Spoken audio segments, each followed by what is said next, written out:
আমার মনে হয় আমি যদি আরেকটু ক্যারি করতে পারতাম আর একটু ইজি হইতো। একটু চ্যালেঞ্জিং ছিল, বাট আমার মনে হয় এটা এক্সকিউজ দেওয়ার কিছু নেই। ব্যাকআপ টিম আসছে না কি আসছে এটা জানি না, নিউজিল্যান্ডে ন্যাশনাল টিম খেলতেছে এটা আমরা জানি না। আমার মনে হয় উইকেটটা ফার্স্ট থেকে একটু চ্যালেঞ্জিং ছিল, বাট কিছু রং টাইমে আমাদের উইকেটগুলো পড়ছে। যেমন আমার উইকেটটা যদি আমি আরেকটু ক্যারি করতে পারতাম, সেট ব্যাটসম্যানের জন্য একটু ইজি ছিল, নতুন ব্যাটসম্যানের জন্য একটু টাফ ছিল। সো আমার মনে হয় আমি যদি আরেকটু ক্যারি করতে পারতাম আর একটু ইজি হইতো, বাট এটাই আর কি আমাদের অ্যাডজাস্ট করা লাগবে।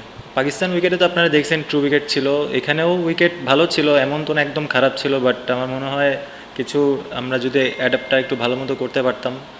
একটু চ্যালেঞ্জিং ছিল, বাট আমার মনে হয় এটা এক্সকিউজ দেওয়ার কিছু নেই, যেহেতু আমরা আমাদের দেশকে রিপ্রেজেন্ট করতেছি ন্যাশনাল টিমে। সো এখানে আমাদের সেই স্কিল সেট অবশ্যই আছে, বাট আনফর্চুনেটলি আজকে আমরা ভালো করতে পারিনি।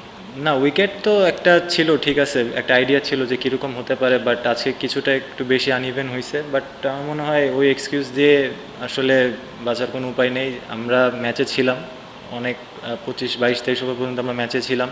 আমার মনে হয় রং টাইমে কিছু উইকেট পড়াতে আমার মনে হয় আমরা ওখান থেকে পিছিয়ে গেছি। মেসেজ তো ক্লিয়ার ছিল, এখন এক্সিকিউশনটা প্রপারলি হয় নাই।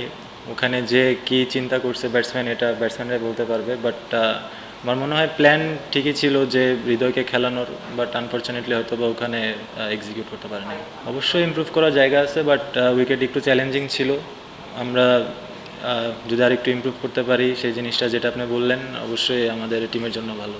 আফিফ আর হৃদয় যখন ব্যাটিং করতেছিল তখন এরপরে ব্যাটসম্যান যদি চিন্তা করে ওই হিসাবে হয়তো বা ওরা কিছুটা টাইম নিয়েছিল, প্রপার রিকগনাইজেশন ব্যাটসম্যান। সো আমার মনে হয় they played well until Afif was out. So ও যদি আর একটু ক্যারি করতে পারতো আমার মনে হয় ঠিক হয়ে যেত। না, অবশ্যই এখন এটা তো ভিজিবল, বাট আমার মনে হয় উইকেটগুলো পড়াতেও অনেক ইম্প্যাক্ট পড়ছে।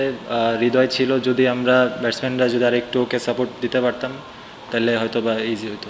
ডিফারেন্ট উইকেটে আসলে খেলার অ্যাডজাস্টমেন্ট আমাদের করতে হবে, যেহেতু প্রফেশনাল ক্রিকেট প্লেয়ার আমাদের করতেই হবে, কিছু বলার এখানে কোনো এক্সকিউজ নেই। বাট আসলে এটা আমাদের হাতে নেই, উইকেট এক এক দিন এক এক রকম হতে পারে। জিনিসটা হচ্ছে আমরা ওখানে যা কতটুকু অ্যাডাপ্ট করতে পারতেছি ওটা ইম্পর্ট্যান্ট। শরীফুল তো আপনারা দেখছেন অনেক ভালো বোলিং করছে, 10 ওভারে 30-এর কম রান দিছে। আমার মনে হয় ও কুইকলি অ্যাডজাস্ট করতে পারছে এই উইকেটে কীভাবে বল করা উচিত, আর হোপফুলি সে সামনে আরও ভালো করবে। না, অবভিয়াসলি, বাট যতই জানুক টিম প্লেয়ার কে কী খেলতেছে, বাট আমার মনে হয় সবাই প্রিপেয়ার থাকে খেলার জন্য। সো ওর প্রিপারেশানটা নিয়ে রাখছিল আগে থেকে। না, অবভিয়াসলি হতেই পারে, ক্যাচ মিস যেহেতু হয়েছে ওখান থেকে কিছু রান অ্যাড হয়েছে। যদি ক্যাচগুলো হয়তো এক্সিকিউশন যদি প্রপারলি হতো আরও রান কম হতো। So part of game. আর যেহেতু ক্যাচ মিস হয়েছে এটা একটা মিস্টেক। ব্যাকআপ টিম আসছে না কি আসছে এটা জানি না, নিউজিল্যান্ডে ন্যাশনাল টিম খেলতেছে এটা আমরা জানি। প্লেয়ার্স ওরা অবভিয়াসলি অনেক স্কিলফুল প্লেয়ার, বাট এগুলা আসলে ইনশাল্লাহ আমরা সামনে ম্যাচ আরও বেটারভাবে চলে আসবো।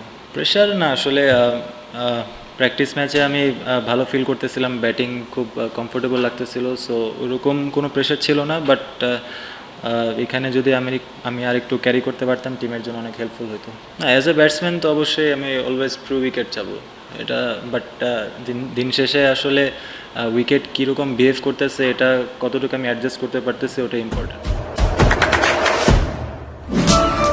দেশে দেশে সবার সাথে দ্য নিউজ।